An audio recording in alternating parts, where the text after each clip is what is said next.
Bonjour à tous, je vous souhaite une très belle année Feng Shui sous le signe du tigre d'eau. Une année Feng Shui se calcule en se référant au calendrier solaire. Donc 2022 pour le Feng Shui commence le 4 février et se termine le 3 février 2023. Il existe 4 afflictions annuelles, la quatrième étant l'étoile 5 jaune. Dans cette vidéo, je vais vous parler des 3 autres afflictions qui sont Tai Sui, Sui-Po et les Sancha. Les énergies de la terre et du ciel sont en mouvement permanent et sont cycliques. Ces fléaux annuels nous impactent négativement. Nous allons voir où ils se situent chez nous cette année et comment s'en prémunir. Commençons par Tai Sui, qui signifie la divinité de l'année ou encore le grand-duc. Tai Sui se trouve dans la direction de l'animal de l'année. Autrement dit, cette année, Tai Sui couvre les degrés cardinals à partir de 52,5 degrés et jusqu'à 67,5 degrés. Donc Tai Sui occupe le nord-est montagne 3. Comment se prémunir de Tai Sui chez vous? Eh bien c'est très simple. Il ne faut pas faire de gros travaux dans sa direction. Quand je parle de gros travaux, cela veut dire abattre un mur, creuser le sol ou même toucher à la toiture. Voilà ce que j'entends par gros travaux. Si vous faites un petit coup de peinture, pas de problème, Tai Sui ne vous embêtera pas. Ensuite, il ne faut pas être orienté vers Tai Sui. Qu'est-ce que ça veut dire?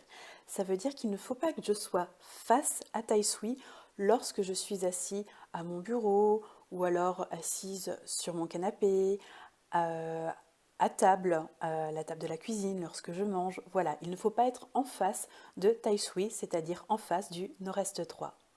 Dernier point, si votre porte d'entrée est orientée en Nord-Est 3, là, il faudra éviter tous les travaux durant cette année dans votre logement. Passons maintenant à Sui-Po. Sui-Po signifie briseur de l'année. Sui-Po se situe dans la direction opposée de l'animal de l'année. Autrement dit, cette année, Sui-Po se situe au sud-ouest montagne 3 du 4 février 2022 au 3 février 2023.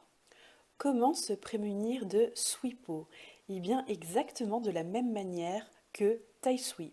Néanmoins, il y a un point supplémentaire important, il ne faut pas déplacer de meubles lourds dans les secteurs que couvre Sui-Po.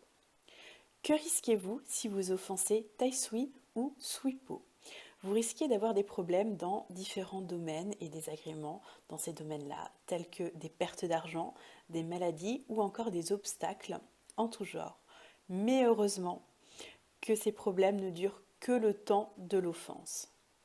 Terminons avec les 3 Sancha, qui signifient les 3 tueurs ou les 3 meurtriers. Pour beaucoup de maîtres Feng Shui, cette affliction est l'affliction la plus sérieuse. Pourquoi? Parce qu'elle regroupe 3 combinaisons de Shashi. La combinaison du Qi, du vol, de la santé et de l'âge. Cette année, les Sancha couvrent les secteurs qui vont du nord-ouest montagne 3 au nord-est montagne 1, c'est-à-dire de 322,5 degrés à 37,5 degrés. Quelle attitude à tenir face aux 3 Sancha? Il ne faut pas faire de travaux dans les secteurs qu'ils couvrent et dans leur direction.